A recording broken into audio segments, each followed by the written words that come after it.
Hola, ¿cómo están? Estamos con la doctora Daniela Venegas, ella es médica, pediatra social y hoy queremos hablar un poquito de microbiota. Dani, ¿cómo estás? ¿Bien o no? Muy bien, Juan, ¿y tú cómo estás? Excelente. Dani, empecemos. ¿Qué es la microbiota y dónde se encuentra en nuestro cuerpo? Juan, mira, la microbiota son esos microorganismos, sean bacterias, virus, parásitos, hongos, que viven en todo nuestro cuerpo.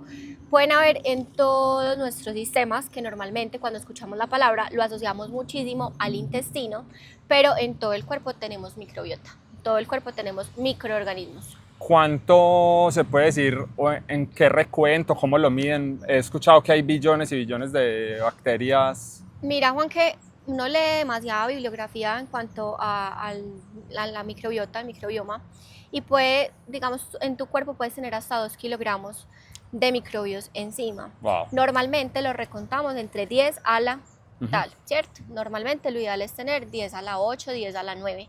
Ese es el recuento que normalmente nos dan como los resultados de los exámenes que hacemos. Pero para que nos demos, digamos, como una idea, 2 kilos puedes tener solamente microorganismos en tu cuerpo.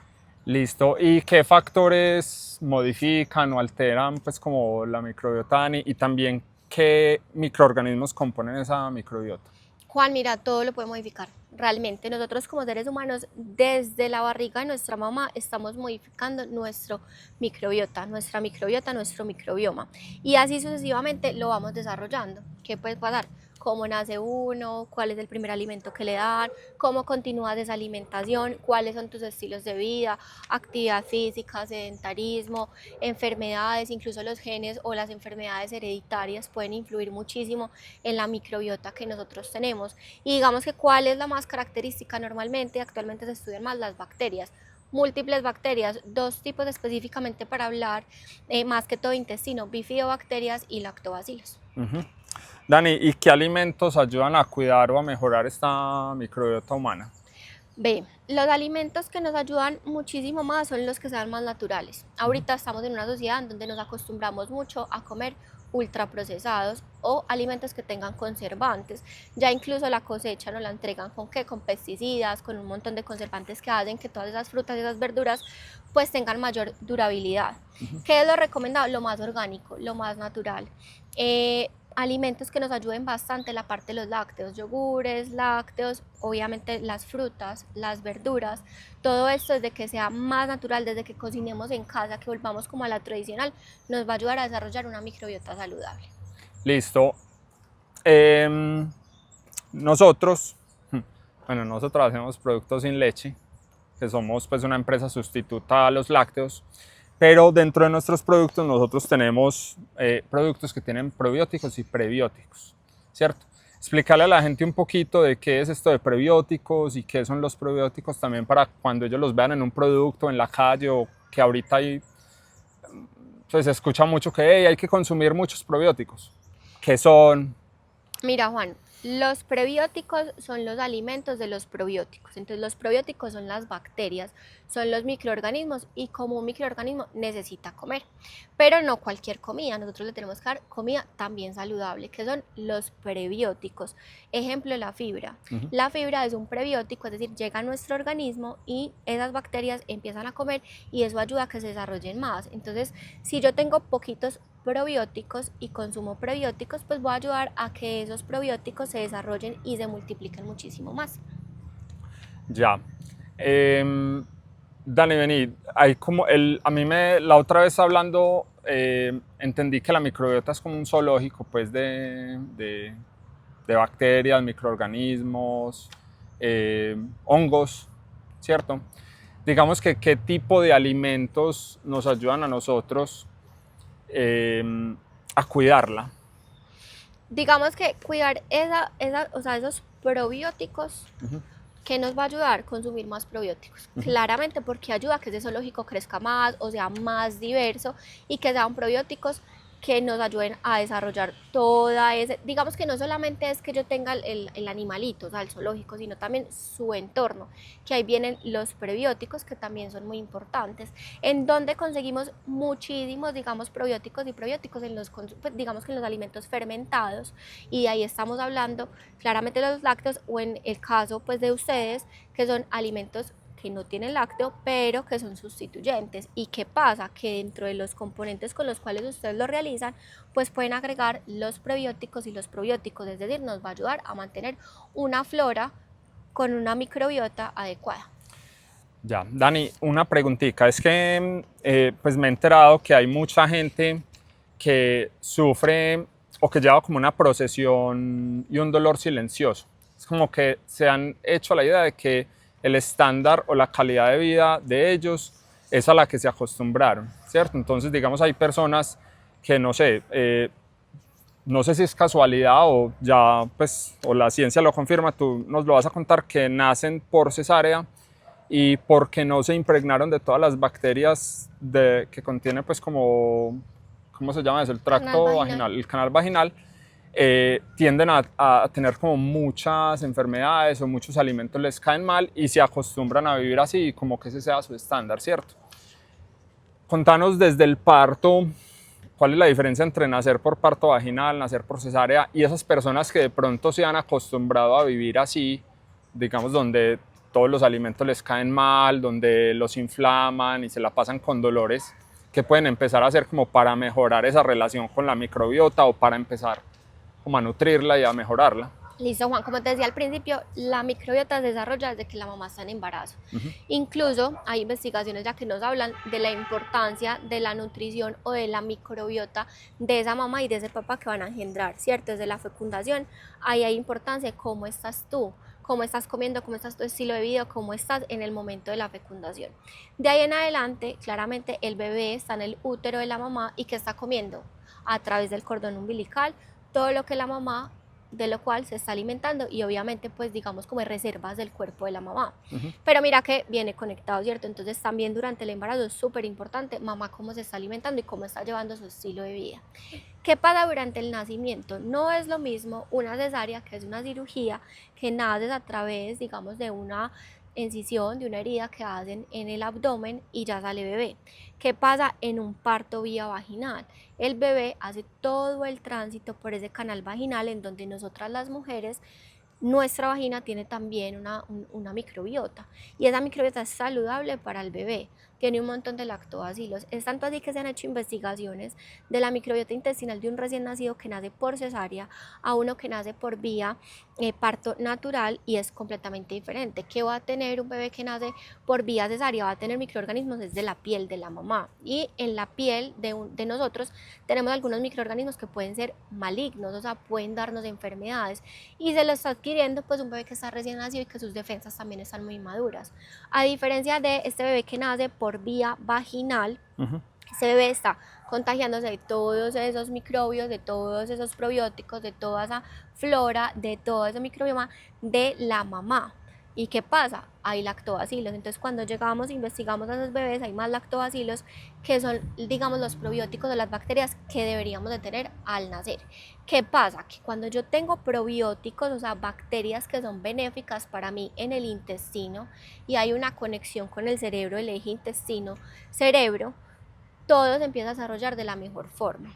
¿A qué me refiero? Que el intestino está conectado con el cerebro y estas bacterias generan un montón de sustancias que hacen que las defensas, las neuronas, neurotransmisores, hormonas se vayan desarrollando de la mejor forma y vayan madurando en un cuerpo que es inmaduro.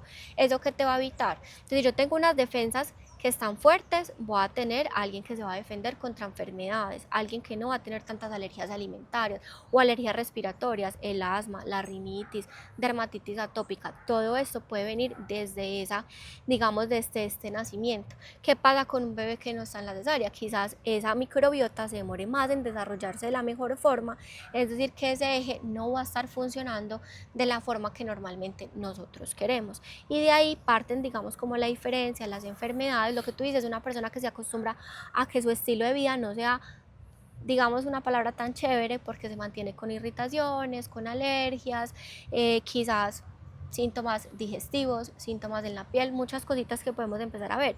Me preguntaste también qué le diríamos a estas personas. Claramente el estilo de vida.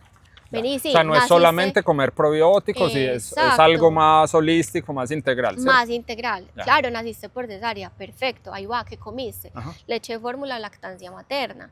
Entonces uno ahí va generando las diferencias y ¿qué pasa? Ese bebé va a necesitar, digamos, más refuerzos. Sí, lo que tú dices, le podemos dar unos probióticos que son sintéticos, que ya han desarrollado. Pero eso es para niños, para Eso. recién nacidos, ¿cierto? Sí, Y también, digamos también para los para adultos, adultos, no hay eso, ningún problema. digamos una persona de 20 a 30 años que diga, pucha, es que a mí todo me cae mal. Cuando dices de hábitos, de que empiece a cambiar sus hábitos, ¿nos referimos a qué? ¿A hacer ejercicio? A hacer actividad dieta, física, a tener una alimentación más saludable, alimentos que tengan prebióticos o probióticos. No solo es el prebiótico y no solo es el probiótico, hay que unirlos, hay que estar juntos. Entonces, una alimentación más natural, un estilo de vida saludable. Claramente es muy difícil decirles como no se estresen, pero sí, cómo manejas la vida, o sea, cómo manejas las emociones. Y lo otro, cómo estás durmiendo, algo tan sencillo como eso. Desde que uno duerma, la actividad física, la alimentación, cómo estás llevando los problemas. Y es que es un círculo vicioso, porque claramente yo me siento mal, pues cómo voy a afrontar los problemas de la vida. Entonces digamos que es algo que uno tiene que empezar a reconocer y a saber impactar en todos los ámbitos en los cuales nosotros nos relacionamos, incluso desde el nacimiento. Ya, muy bien. Dani, una preguntita. Si una persona tiene gases, hinchazón, inflamación, ¿eso se debe a que la microbiota esté desequilibrada? Hay un término con el que ustedes pues denominan la microbiota desequilibrada. Contanos un poquito, pues si esto que te digo es igual a tener la microbiota desbalanceada, o qué otros síntomas puede empezar a ver uno cuando tiene la microbiota desbalanceada, como para que la gente sepa y de pronto prenda las alarmas. Entonces hay dos términos, eubiosis y disbiosis. Entonces eubiosis es cuando tu microbiota está adecuada para tu edad, para tu género, está adecuada para, digamos, enfermedades que tú tengas. ¿Uno cómo sabe eso? Tiene que ir a hacerse un examen. Claro. Hay exámenes que uno se realiza, pero claramente la microbiota del adulto no es la misma del recién nacido. Los seres humanos a los 3 años aproximadamente de vida empezamos a adquirir la microbiota del adulto. Y hay una microbiota que está estudiada y que se dice, esta es la que deberíamos de tener todos porque así el organismo funciona bien. Como lo sabemos con exámenes, pero también hay que empezar a aprender las alarmas, como dices tú, de qué puedo estar sintiendo yo, que algo acá como que no me está cuadrando, que sería la disbiosis. Entonces, eubiosis cuando estoy muy bien, y disbiosis es cuando yo tengo ese desequilibrio entre las bacterias buenas y las bacterias malas. Y ahí ya uno puede empezar a sentir diferentes síntomas. No te puedo decir que todas las personas que tienen más gases, más distensión abdominal, alteraciones en las deposiciones pues, fecales, sea diarrea o sea estreñimiento, pues va a ser por una disbiosis, una alteración de su microbiota, pero muy seguramente hay algo ahí que hay que intervenir y en la mayoría de los casos sí puede ser alteración de la microbiota. Dani, y un tema que a nosotros pues como que en algunas ocasiones nos han preguntado, he visto algunos comentarios, no solo en la cuenta de nosotros, sino también leyendo pues como lo que la gente escribe en redes sociales, y también sumaba a bibliografía que han sacado creo que recientemente. Hablábamos de que ahorita el tema de lo que se conoce como el eje intestino-cerebro es más como se ha popularizado como por estudios más o menos recientes, ¿cierto? Y en ese orden de ideas, entendiendo que hay un eje intestino-cerebro, que los dos se comunican, que si a nosotros nos disecaran y viéramos todos los nervios que atraviesan desde cerebro a intestino y todo, se ve como un tronco junto, ¿cierto? Unido, perdón. La gente no sabe o no tiene conciencia o no somos muy conscientes de la relación que hay entre la comida que ingerimos y nuestra salud mental, ¿cierto? Y el bienestar en general. Entonces, según pues como lo que has estudiado y tus conocimientos, ¿qué tanto impacta esto? Comer mal, comer bien, ¿qué deberíamos priorizar a la hora de comer para un tema de salud mental, de bienestar general? Porque sí hay una relación directa que de pronto muchos de nosotros no estemos viendo. Mira, el eje intestino-cerebro, como has dicho, se ha estudiado en los últimos años. ¿Por qué? Porque han salido nuevas tecnologías para nosotros cultivar todas estas bacterias que con los métodos tradicionales no se lograba hacer. Entonces ya digamos que tenemos como la ventaja de poder estudiar todo esto y se ha descubierto el eje intestino-cerebro. ¿Qué pasa? El intestino se comunica con el cerebro se comunica con el intestino y se ha descubierto que, digamos, alteraciones en esa microbiota pueden estar asociadas a muchas enfermedades neurológicas. Dentro de estas están las del estado de ánimo, o sea, las psicológicas, psiquiátricas, depresión, ansiedad, una persona quizás que tenga las dos, pues como este mix entre depresión y ansiedad que también existe. Incluso algunas enfermedades neurodegenerativas también se han visto asociadas, lo que es el Alzheimer, el Parkinson, todo esto. ¿Qué pasa? Se ha descubierto que son estímulos, incluso tú lo decías, es como un tronco unido. El nervio vago es un nervio que está supremamente largo, está conectado, es una de las conexiones, pero también hay muchos estímulos que se conectan y se ha visto que en el intestino incluso se pueden generar, se pueden hacer muchos neurotransmisores, como por ejemplo la serotonina, que la serotonina es conocida como un neurotransmisor de la felicidad y es la que hace falta junto con la dopamina. Entonces, ¿qué pasa? Se dice que es en el intestino en el cual se genera la serotonina. Entonces, imagínate que yo tenga una microbiota que no esté adecuada, que no esté fuerte, que esté en desequilibrio. ¿Qué va a suceder? Pues no va a tener las funciones adecuadas, entre esas que no voy a hacer, producción de serotonina. ¿Eso en qué se va a traducir? En una persona que quizás pueda estar con síntomas de depresión, con síntomas de ansiedad. Entonces de ahí viene la importancia de qué estás comiendo, cómo estás haciendo la actividad física, cómo estás durmiendo, cómo estás llevando como todos los ámbitos de tu vida. Un hallazgo, pues para mí, la otra vez que conversamos era que la microbiota no solo está en el intestino. O sea, antes de esa conversación yo juraba que la microbiota solo estaba ahí. Entonces, mientras te escuchaba, se me ocurría una pregunta, de pronto ignorante, ahí me perdonan, pero era, si la microbiota está en todo el cuerpo, ¿ella funciona como sistema único o de pronto puedo yo tener una microbiota desequilibrada por algunas partes del cuerpo y en otras bien?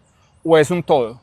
Mira, realmente la microbiota es un todo, pero claramente en ciertas partes tiene funciones diferentes. Yo no te puedo decir que la microbiota del intestino funciona igual a la microbiota vaginal o de los genitales, ¿cierto? Si bien son una, digamos que se unen y tienen como, imagínate que hasta lo han descrito como un órgano, un solo órgano, o sea, la microbiota, el microbioma como un solo órgano. Que eso era lo que hablábamos el otro día, que, que yo te preguntaba si el órgano más grande era la piel y al final era... Eso es la microbiota. Pero claramente tienen funciones diferentes. Lo que yo te contaba también la otra vez es que, por ejemplo, en nuestra glándula mamaria tenemos una microbiota, pero esa microbiota hay en el intestino. Entonces, si la mamá tiene una microbiota intestinal, estoy hablando de una mujer que ya esté en etapa de lactancia, tiene una microbiota intestinal un poquito desequilibrada, su microbiota de la glándula mamaria también va a estar desequilibrada. ¿Y qué le estás dando a tu bebé? A través de la leche materna. Esa microbiota de tu glándula mamaria conforma la microbiota de la leche humana y eso es lo que le estás dando a tu bebé como primer alimento. Entonces, si bien tiene unas funciones diferentes, porque mira, o sea, la microbiota de la glándula mamaria como función tienes la microbiota de la leche. No es la misma función que tiene, digamos, el eje intestino-cerebro, pero esta microbiota de la glándula mamaria viene desde el intestino. Entonces, sí están conectados, sí funciona todo, digamos, como un todo, pero claramente cada uno tendrá sus funciones muy diferentes dependiendo de dónde esté y realmente en todo el cuerpo tenemos microbiota.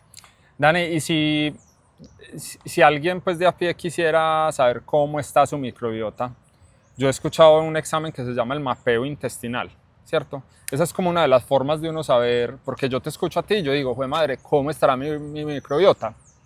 Entonces, ¿qué formas hay de que todos los que estemos viendo este video, pues que ya tomemos conciencia sobre el tema, digamos, hey, venga, yo quiero saber cómo está la mía? ¿Uno qué hace ahí? Normalmente hay ya laboratorios que tienen estos test que se hacen un estudio a través de muestra de heces fecales y ellos mismos hacen como todo el mapeo o toda, digamos, como esta caracterización, como esta reacción que hacen ellos, que es a través de gen. el ADN de las gen. bacterias, lo cogen, lo van sacando. ¿Y es solo con y una van muestra o mirando. varias muestras como a lo Normal, largo? depende. Hay Ya. muchos laboratorios con una, hay muchos laboratorios que con 3 y hacen como un seguimiento. Pero normalmente con una puede ser, de igual forma, eso depende del laboratorio en donde tú lo vayas a hacer. Pero realmente sí, ya existen muestras o digamos laboratorios que nos pueden hacer como este examen de cómo está tu microbiota y muchos incluso te hacen todo el plan. Entonces te hacen la muestra, te dicen cómo estás, un médico va, revisa cómo estás, te dice mira, estás así de mal, así de bien, hay que hacer esto, esto y esto, hay que tomar esto, esto y esto, pilas con la actividad física. Ya hacen, digamos, como un estudio más grande, pero se hace. Eso debería hacerlo uno si quisiera ser papá. Pues como que Ojalá. esa sería una buena práctica Ojalá. de responsabilidad. Ojalá. Porque ahorita mencionabas como que, bueno, al momento de nacer un niño no solo es las bacterias que tenga el niño, sino cómo se alimentó la mamá, el papá. Entonces como que esa sería una buena Exacto, práctica. Es como exacto. que si estamos pensando en ser papás, como que hey, vamos abonando la Y tierra. mira que no solamente son las mujeres, que anteriormente se pensaba es que la mujer es la que tiene que estar bien, o incluso anteriormente no se hacían consultas preconcepcionales. Ya esto es algo que gracias a Dios se ha visto más, que son las consultas preconcepcionales, pero lastimosamente solamente va la mamá. Pero ven y el papá también, cómo están tus triglicéridos, tus colesteroles, cómo está tu peso, estás en sobrepeso, no estás en sobrepeso.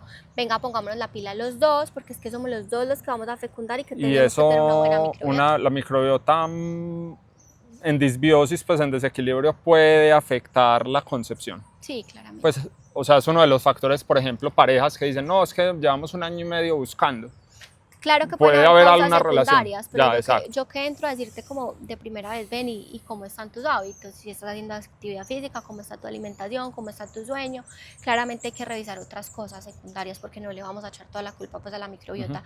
De pronto de que no hayas podido tener embarazo, pero de que es importante, es muy importante y mucho más para ese bebé que viene a este mundo a generar su propia microbiota. Entonces imagínate uno nacer ya con una buena microbiota, ya entras ganando al mundo. Y ya lo otro es seguirlo manteniendo, no como muchos que lastimosamente esto no se conocía, que nos ha tocado reconstruir, digamos, como nuestra microbiota de cero. Y eso es como en qué edades más o menos, ¿ok? Pues cuando a la gente le toca. No, en cualquier edad. Y con los años, pues digamos, a una edad muy avanzada, la microbiota tiende a debilitarse también o Tiende a a cambiar. despoblarse o qué, ¿cómo cambia? Tiende ¿Cómo a cambia como a lo cambiar, largo de la vida? tiende a cambiar, pero no es que se debilite, porque esa es la idea, que tú llegues a una vejez en la cual tu microbiota también esté bien, o sea, esté íntegra, esté adecuada, que va a tener cambios y no va a ser la misma que la de un adulto joven o que la de un adolescente, claro, porque va cambiando a través del tiempo, ¿cierto? Y uno va adquiriendo estilos de vida muy diferentes. Pero claramente tenemos que llegar a la vejez con una microbiota adecuada y eso se va construyendo desde la infancia. ¿Qué pasa? Que tú me dices, todos la podemos reconstruir, claro, no importa la edad que uno tenga, porque es que la idea es que tú empieces a corregir un montón de hábitos y no es entrar en dietas, aprender a comer. Es Sí, porque la aprender, exacto. dieta, pues uno escucha la palabra dieta y uno, No, y no es mantenible en el tiempo. O sea, tú ajá, haces una dieta por 2 meses porque tienes un objetivo puntual. En cambio, aprender a comer lo vas a hacer es para el un resto de hábito. la vida. Tú puedes aprender a comer a los 10 años, a los 15, a los 30, a avanzada edad, dependiendo de tus enfermedades, de tus antecedentes. Entonces, claro, se puede reconstruir en cualquier momento. Bueno, y esta es una tricky question, una pregunta tramposita. Dios mío. ¿Qué alimentos saludables o que aparentan ser saludables pueden no ser tan buenos para la microbiota? También porque hoy en día hay como una explosión de la industria alimentaria, entonces no sé si ustedes ya han visto de pronto algunos alimentos que parecen ser saludables, pero que de pronto no le hagan tan bien. Mira, Juan, uno tiene que leer muy bien las etiquetas, porque ya todo le pone natural, orgánico, saludable o integral, pero realmente hay que mirar, tiene conservantes, tiene aditivos, tiene azúcar añadida o no tiene azúcar añadida. También es supremamente importante que sepamos que es algo que sea integral, no significa que completamente sea saludable. Por ejemplo, el pan, digamos que es uno de los alimentos en los cuales las personas se engañan mucho, porque, ay, no, yo como pan integral. Bueno, tiene un poquito más de fibra, pero no es masa madre. Y ahí hay que ponerle un montón de Y tiene conservantes, un azúcar. montón de aditivos, un montón de azúcar añadido, un montón de cosas que ya dejan de ser saludables. Entonces realmente cuando uno ve algo que realmente es orgánico natural, tiene que tener por ahí 3 ingredientes prácticamente. Y tapo ahí porque tú decías, la otra vez que conversábamos, tú me decías algo que también a mí me dejó como wow, y es que el azúcar es es el alimento de las bacterias malas. O sea, en la microbiota, según te entiendo, también hay bacterias malas, ¿sí o qué? Patógenas. Y ellas se alimentan de azúcar y las buenas se alimentan de fibra. Entonces, por eso hay alimentos que de pronto están dentro del sector de saludables y pues como que la gente los ve en el mercado con colores azules claritos o con cierta imagen que comunica saludable, pero de pronto no lo es. Entonces, el azúcar es porque literal alimenta las bacterias malas del organismo, Exacto. ¿cierto? Mira, no vamos a satanizar el azúcar es bueno, pero por Exacto. ejemplo la fruta tiene azúcar, pero Ajá. es un azúcar natural. Cuando hablamos del azúcar, digamos malo, entre comillas, es el azúcar que es sintético y que es añadido, que yo le tengo que poner a los alimentos que ya tienen un Azúcar azúcar refinado. natural. Exacto. ¿Qué es lo que pasa? Todos estos alimentos ultraprocesados o característicos con azúcar añadido alimentan una flora o unas bacterias que no son saludables y ahí entramos en el desequilibrio de tengo más bacterias que no son saludables que las saludables porque es que no estoy comiendo fibra, no estoy comiendo, pues digamos que la fibra está en muchos alimentos, pero lo principal, frutas, verduras, hay muchos, digamos, cereales o granos que tienen fibra, entonces esta es darle un alimento saludable o adecuado a esas bacterias que son buenas a mi cuerpo y no darle esto artificial que quizás va a alimentar esas bacterias que no son tan saludables. Dani, ¿cómo sé yo cuando de pronto puedo tener la microbiota ahí regu?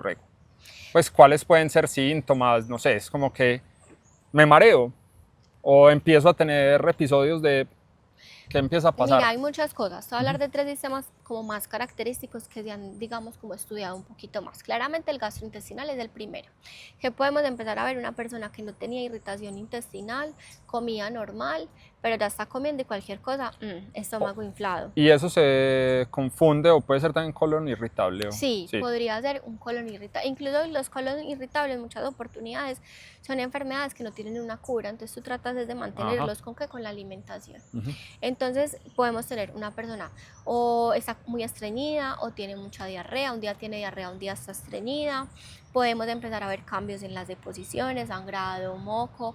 Podemos empezar a ver que se hincha por todo, le duele mucho el abdomen, muchos cólicos, muchos retorcijones. Eso en cuanto, digamos, al sistema gastrointestinal. 2, hablemos un poquito de la piel. Las personas empiezan a tener síntomas en la piel. ¿Qué síntomas? Salpullidos, eczemas, algunas lesiones que uno puede decir, ve, pero no es una dermatitis, pero no es una alergia a un alimento, pero no es esto, pero no es lo otro. Es algo que está ahí manifestándose, pero que no, por más, digamos, tratamiento que tenemos, no logramos. Y de hecho he visto dermatólogos ya hablando de microbiota y de qué alimentos comer para la piel. Totalmente. Y lo otro es lo que hablamos, del sistema digamos, neurológico, del ser, del estar. ¿Cómo estás? Estoy más ansiosa, estoy como más depresiva, no estoy durmiendo bien, me cuestan más las cosas, he notado un montón de cambios en mi comportamiento, en mi estado de ánimo, que por ahí también podemos empezar a revisar cómo estás, los estilos de vida y digamos que empezar a confiar un poquito más en la medicina preventiva. Es decir, ¿cómo así que la medicina preventiva es que yo tengo que hacer en este momento es para no enfermarme? No es lo ideal yo enfermarme y ya empezar a hacer un montón de cosas. Entonces, como devolvernos a voy a prevenir que sucedan un montón de cosas con alimentación, con prebióticos, probióticos, con una microbiota saludable, que sabemos que la microbiota está en todas partes.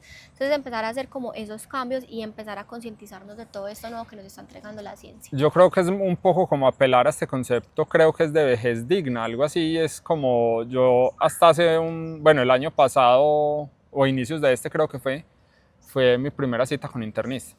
Entonces como, vení, ¿cuántas veces has ido al internista? Yo no, esta es la primera vez y me regañaron, pues, pero bien regañado. Y el aprendizaje fue ahí, yo mínimo una vez al año, yo me tengo que hacer un examen general, ¿cierto? Porque es mejor prevenir que curar, pues como dice el dicho. En el COVID yo vi que mucha gente hablaba de microbiota del sistema de defensas, de sistema digestivo y sistema de defensa, ¿cierto? También impacta ahí. Totalmente, lo que yo te decía, en el intestino va muy conectado a la maduración de todo el sistema de defensas. Lo mismo pasa con los recién nacidos y ahí está la importancia y la diferencia. Es que si en el intestino se empiezan a desarrollar todo este sistema inmune, todas estas células de las defensas, que yo tengo una microbiota adecuada, voy a tener defensas muy digamos, poderosas que me van a defender contra un montón de cosas.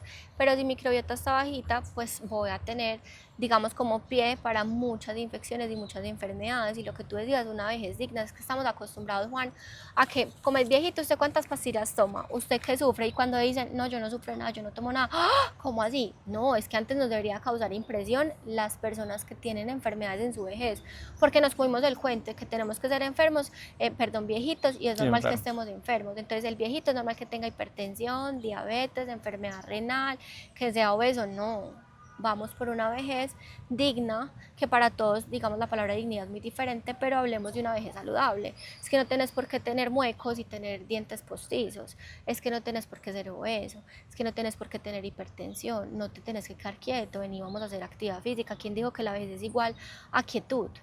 No, entonces es como cambiar un poquito de chip a través de todas estas consultas, digamos que de las personas sanas, de cuidar a la población sana y prevenir que te den enfermedades. Esto tiene ya guías, eso está por el gobierno.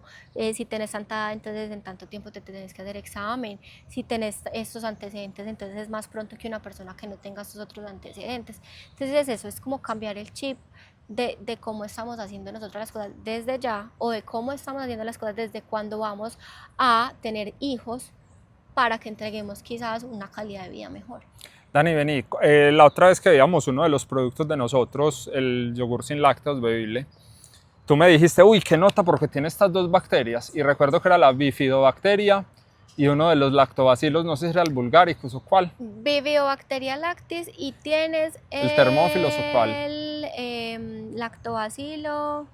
Acidophilus. Acidófilos lo tienes, y tienes otro que me gusta Acidófilos, mucho, termófilos, bulgaricus, el lactobacillus rhamnosus. Sí, rhamnosus, el rhamnosus es uno de los más estudiados. Entonces, la pregunta es, en la calle hay muchos alimentos que son fermentados, y a nosotros una vez un médico especialista en Bogotá nos decía, venga, ojalá los productos que usted se coma y que sean fermentados, pues vengan acompañados de los prebióticos, porque la analogía que él nos hacía es que cuando uno se come un alimento fermentado, la distancia que hay desde la garganta hasta el intestino para una bacteria y para un microorganismo equivale a kilómetros. Para nosotros es muy corto, pero ese microorganismo tiene que pasar por pruebas muy, muy duras. Primero, mucho recorrido, y segundo, los jugos gástricos, pues es como una carrera de obstáculos para llegar vivos al intestino. La pregunta es, digamos, de los alimentos fermentados o yogures que la gente consuma, ¿cuáles son esas bacterias que la gente debería priorizar como a la hora de comerse un alimento fermentado? De pronto en un chucrut o en un fermentado que se haga de forma casera es muy difícil saber qué bacterias hay ahí, pero los que comercialmente se consiguen, como que la gente le empiece a prestar atención o bolas a cuáles microorganismos. Mira, hay muchísimos, principalmente los lactobacillus y las bifidobacterias. De estas hay una cantidad, ¿cierto? Entonces tenemos ciertas bifidobacterias que son muy importantes para la infancia, de pronto para nosotros los adultos no. Por ejemplo, el infantis, ¿cierto? Claramente es mucho más para los niños, y ya muchas leches de fórmula los están, digamos, incorporando a estas fórmulas sintéticas. Pero en general esos dos grupos, porque digamos hay muchas cantidades de los que hablábamos, entonces el lactis, el rhamnosus, este otro, el que estábamos, el longum, el acidophilus, todos estos son los que más se han estudiado, por ende son los que aún están más. Y algo que tú también dijiste importante es que yo no es solamente comerme la bacteria, el probiótico, es también que le estoy dando a comer, entonces que venga con el prebiótico, o que tengamos una alimentación rica en fibra, que serían los prebióticos, es decir, alimentar esas bacterias. Y lo otro, lo que tú decías, tienen que pasar pruebas muy duras, el ácido del estómago, la parte alcalina del intestino, un montón de cosas que hay para esas bacterias que tienen que llegar. Entonces fijémonos en cuánta cantidad está, hablábamos de 10 a la 8, 10 a la 9, que no tengan conservantes, que no tengan aditivos, todas estas sustancias que hacen que quizás las bacterias no lleguen tan vivas al intestino. Entonces fijémonos en la cepa, la cantidad, si tiene prebiótico o no tiene prebiótico, y digamos qué tan natural me lo están presentando con aditivos y con conservantes. Ya, el INVIMA a nosotros nos pide que, digamos, que todo alimento que nosotros declaremos que tiene probióticos tenga por lo menos 1 millón de microorganismos vivos por gramo de producto al final de la vida útil del producto, ¿cierto? Entonces yo debo demostrar que después de X tiempo, por cada gramo de mi producto, hay mínimo 1 millón de... Listo. Muchos de ellos se mueren en esta carrera de obstáculos para llegar al intestino, y por eso la importancia pues de que vengan con la fibra. Los productos que nosotros hacemos todos tienen probióticos, y los yogures que son sin lácteos tienen fibra y probióticos, y pues digamos que son muy buenos porque sí cumplen pues como la función intestinal y todo pues lo que es fortalecer la microbiota. Dani, ya para irnos, ¿tú cómo apareces en redes? ¿Tú cómo estás ayudando a las personas, a las mamás? Cuéntanos un poquito pues como de la labor que tú haces también para que la gente te conozca, y déjanos pues tus redes sociales. Muchas gracias, Juan. Como les contó Juan, yo soy Daniela, soy médica desde hace más de 8 años, soy especialista en pediatría social, no es el pediatra tradicional que conocemos acá en Colombia, esta especialidad la hice en Barcelona, es como un trabajo social en niños, ver las enfermedades desde una parte social. Soy especialista en lactancia y donación de leche humana, y desde esta parte me he enfocado a acompañar a todas las mamás desde el embarazo hasta el destete con la primera alimentación de sus hijos. Es decir, digamos que mi objetivo es que tengamos lactancias más felices, más contentas. Digamos que las mujeres han tenido como mucha asociación entre lactancia y dolor. La idea es revertir esto y que entendamos que esa lactancia, desde que nosotras lo hagamos, digamos desde el amor, desde la comodidad, que se nos vaya dando y esto vaya fluyendo, vamos a tener un muy buen alimento para nuestro bebé, y este es el fin, ¿cierto? Tratar de que desde el primer momento esos bebés estén con la mejor alimentación, desde que la familia lo quiera hacer. Y además estoy haciendo la maestría en nutrición clínica en Ciudad de México, en Anáhuac, que es de ahí, digamos, donde he adquirido como todos estos conocimientos de la microbiota por la parte de la tesis y todo lo que nos están enseñando allí. Dani, ¿cómo sales en redes? Bueno, mi marca personal se llama Lactoser, aparezco dra.lactoser. dra.lactoser, listo, para que la sigan, para que le hagan preguntas, para que agenden consultas. Tú haces también visita domiciliaria y próximamente también virtual, porque vas a estar en México haciendo pues como siguiendo con la especialización. Muchas gracias, espero que les haya gustado. A ti, Dani, muchísimas gracias por acompañarnos en este videito. Coméntenos porfa abajo qué otros temas les gustaría que ampliáramos, de qué les gustaría saber más, que lo vamos a estar compartiendo con ustedes. Chao.